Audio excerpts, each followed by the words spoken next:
Well, you'll notice a big change at Greenville County Libraries starting Monday morning. Almost all displays, including this Pride Month display at the Travelers Rest Branch, are supposed to be removed as part of a new decision by the Board of Trustees. Now we're getting an inside look at how this policy is being enforced. Fox Carolina's Grace Runkle live in studio with details from an email sent to staff by the library director.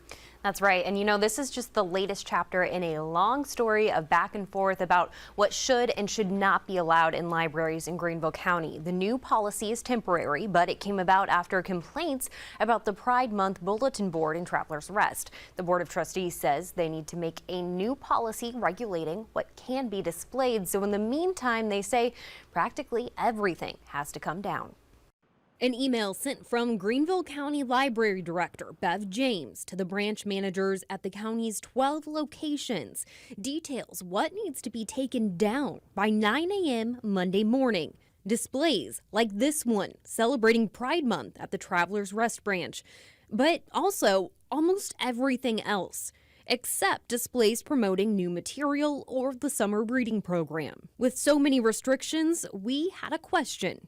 Does it infringe on the First Amendment? So displays have been found to be government speech, and because this policy is so sweeping and content neutral, at this point, we don't think it does infringe on the First Amendment. Joshua Malkin is a lawyer and works for the South Carolina American Civil Liberties Union.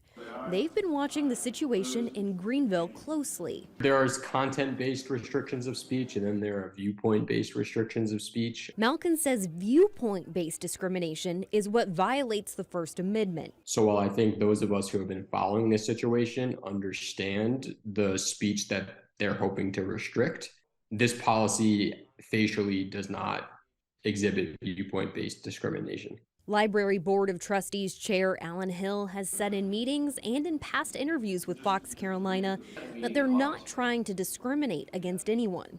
But, he says, they don't want the library promoting ideas either. That's why the email also says signs like this one must accompany all new book displays, saying the inclusion of an item does not mean the endorsement of its contents. Now, the email does get very specific, saying things like you can leave up the paper background or fabric that's in the bulletin boards, but any empty furniture or unused stands must be put away in storage. The director also asked each branch to send photos of their new material or summer reading displays that they want to keep up by Monday.